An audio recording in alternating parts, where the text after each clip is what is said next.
And happy Tuesday, everyone. My name is meteorologist Heather Kay, and it's time for our daily hail forecast.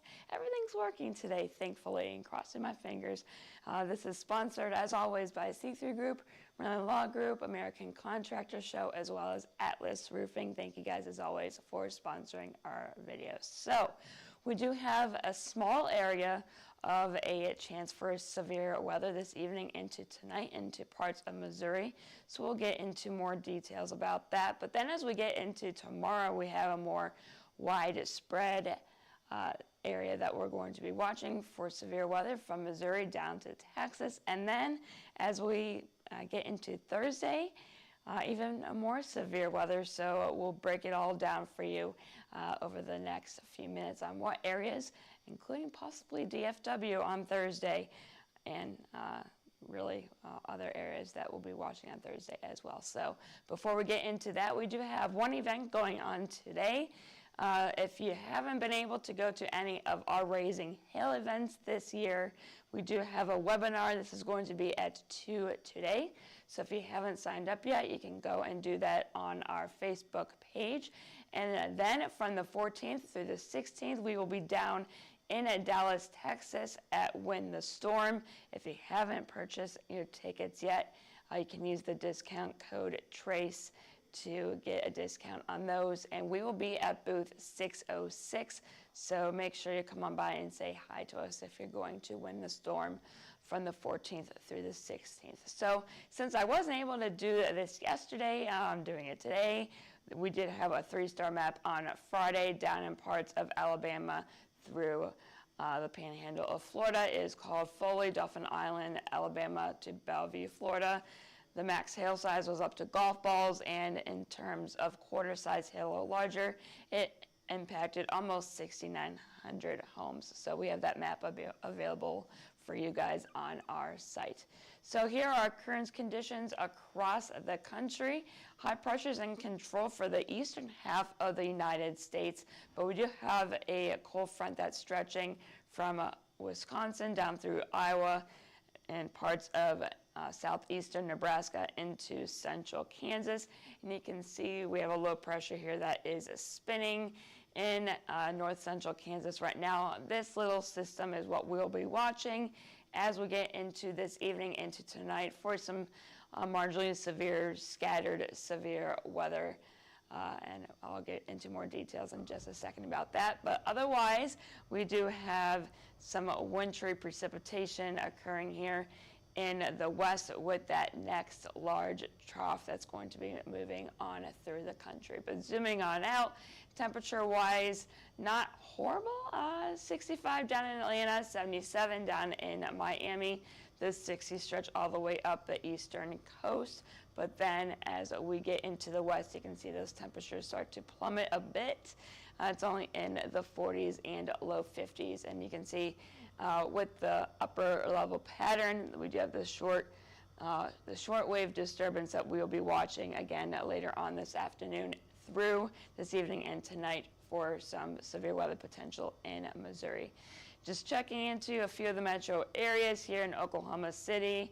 It is nice. The sun has returned. The temperatures are warming up. We're currently in the upper 60s for parts of the area. 72 in Stillwater. You're the warm spot. 66 here in Oklahoma City. Then checking into the Dallas-Fort Worth area. 65 in Dallas as well as into Fort Worth.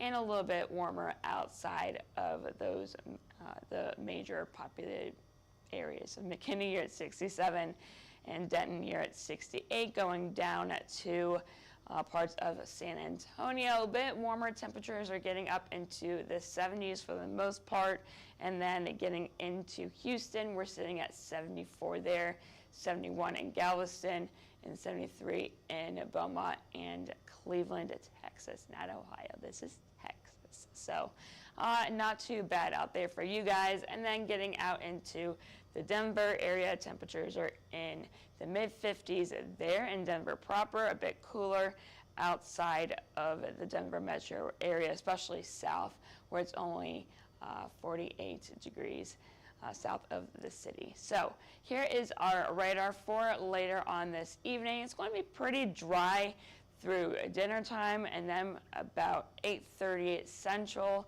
can see a few storms trying to form here in central Missouri and down near the Missouri, Oklahoma, Kansas border. We could see a few storms trying to pop up, and then going through the late evening into the overnight hours, that activity will continue to push on to the east. We could see a few rumbles of thunder as we go through the middle of the night tonight in St. Louis, but again, it should be a pretty scattered event. And here is the hail forecast. Nothing too large as of right now, quarter to maybe $half size hail is possible from basically Springfield up to Columbia, Missouri. So not too large of an area. It should be, again, pretty scattered in terms of storm coverage.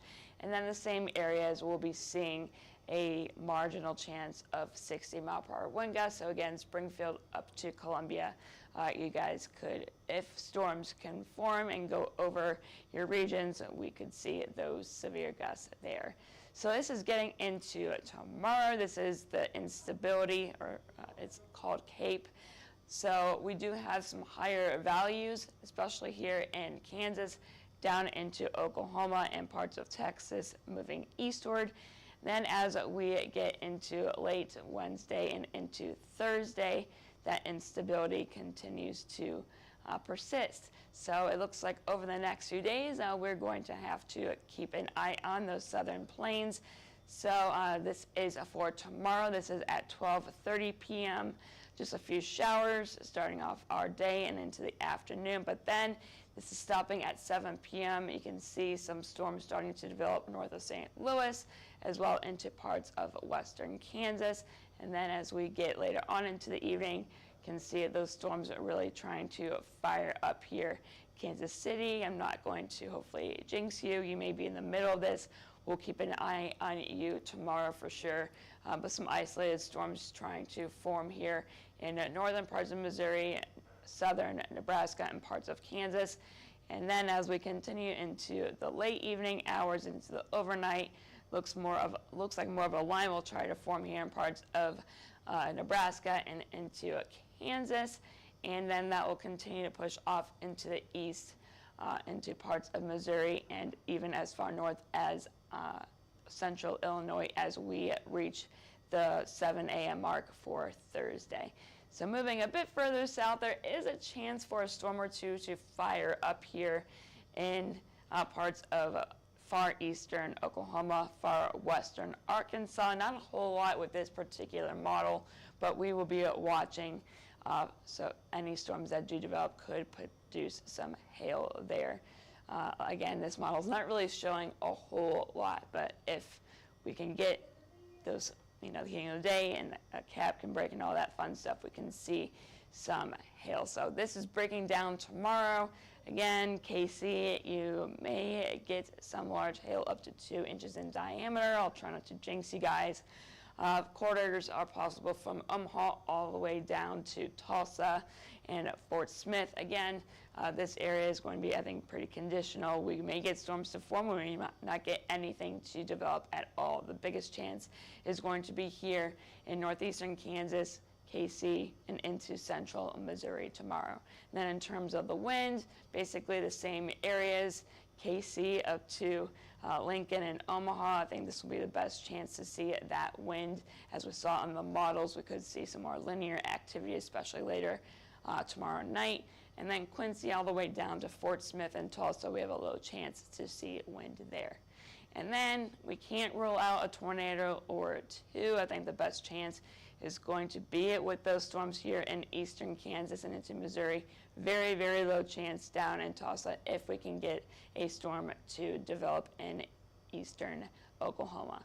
So then taking a look at our jet stream, this is at basically right now we have that little short wave that we'll be keeping an eye on for storms this evening into tonight. And then as we get into tomorrow, you can see that trough really starts to dig and move off to the east as we get into tomorrow afternoon.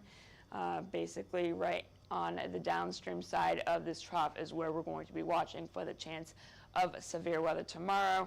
And then as we get into Thursday, the trough starts to dig, and upper low, it looks like it's going to try and cut off from the main flow here on Thursday. And then getting into Friday, that low starts to move a little bit off to the west, and trough starts to move off to the east here into the Great Lakes. And I mean, it's going to be a bit colder here on Saturday. But in terms of severe weather for our Thursday, so looking ahead a few days, pretty large area we're going to be watching with this storm system moving into tomorrow and then again on Thursday. Basically from Des Moines southward to Dallas, we'll be watching for that chance of severe weather on Thursday. So pretty large area that we're going to be watching. It's still a few days out, so we'll be fine-tuning this. But if you're in any of these areas, make sure you keep an eye here on Hail Trace for any updated information. So that's all I have for you today. Make sure you follow us on Twitter or X, whatever the heck you want to call it, Facebook, Instagram, YouTube, as well as our TikTok page. Make sure you hit see first on Facebook so you don't miss any of our live videos. And then if you have any questions or concerns, you can call us at 855-334-4245. You can email us at info@hailtrace.com. Check out our website at www.hailtrace.com. And then we also have a demo that you can sign up for if you scan the QR code above. But I am meteorologist Heather Kay. I hope you all have a great rest of your Tuesday.